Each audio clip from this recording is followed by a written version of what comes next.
Charles, it's funny, Charles said that this is his 198th public meeting? 196. Tonight is my 300th public meeting, so not that anyone's counting. So I do have to run to North Merrick. And don't forget to tell them the chairman's been at a few of those with you. You've been at 12 at least with me, so Thank you. Anyway, I want to thank the Nassau County Planning Commission, everyone for being here. I don't want to repeat everything that the county executive has said, but exactly what you're looking at right now, and I think you saw it in the video, this is one of those game-changing developments, for lack of a better expression. This is the Levittown of today. This project could change the face of Nassau County like no other project since Levittown.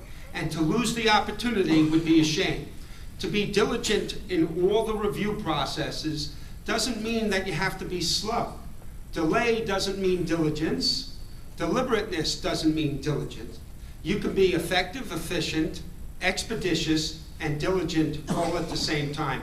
And we really have to be on this project because Mr. Wong said it best. Had this moved quicker, when the Nets were looking for a home, we could have had him here.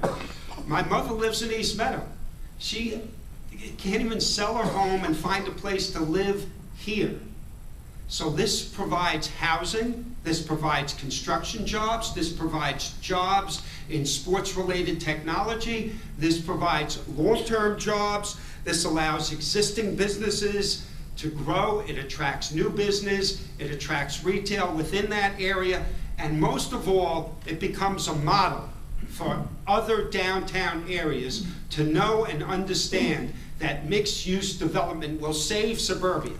By doing more in our downtown areas, as the county executive said, we create housing, job opportunities, and build our revenue base while protecting the suburban neighborhoods.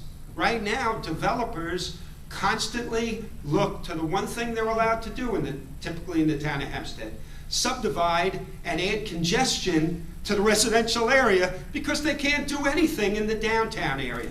This will be a model.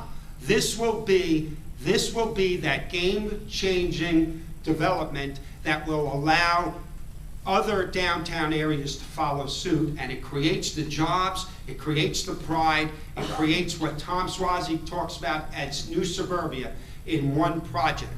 Now, I would just close by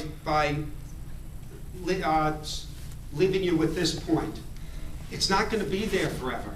We do need to move. We do need to move quickly. What I've asked for over the last few months, with criticism from editorial boards, elected officials especially, need to show you what their position is. I'm saying right here, right now, I'm with this project. Will it change?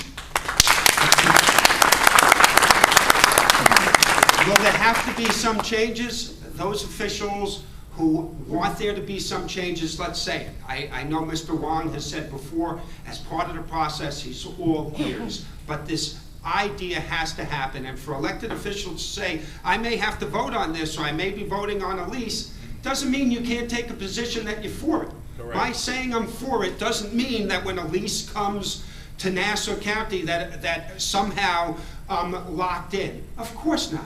We need to make this work. We need to make this happen. And on those issues where you're looking to your elected officials because you know they're going to vote on it, you want to know what their position is. It's incredible that people hide and say, I can't take a position because I'm going to vote on it. Isn't that when we want them to take a position? Right. So I'll leave you with one last thought, and this is for the Planning Commission. Mr. Wong has dedicated funding in this, which very few people know, over $55 million. Rex Corp and Mr. Wong with this Lighthouse project for transportation solutions. But the long-term transportation solutions is for the entire hub area. As a legislature, we're very, very proud that we saved federal funds with the county executive for a major investment study.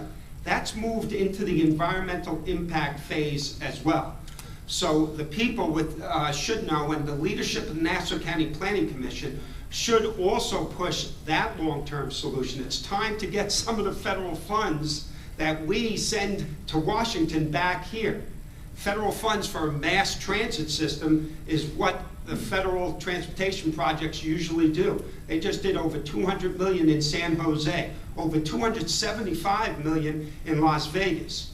Ultimately, our solution on how to get around the hub area, be it light rail or bus rapid transit, where you can park at RexCorp Center, see a game at the Coliseum, shop at Roosevelt Field while leaving your car where you originally started at RexCorp Center, should be a reality. We need to move that at the same time. But that won't move if this becomes a wasteland. And the economic reality is the team can't be viable without the entire center, and so many other cities know that.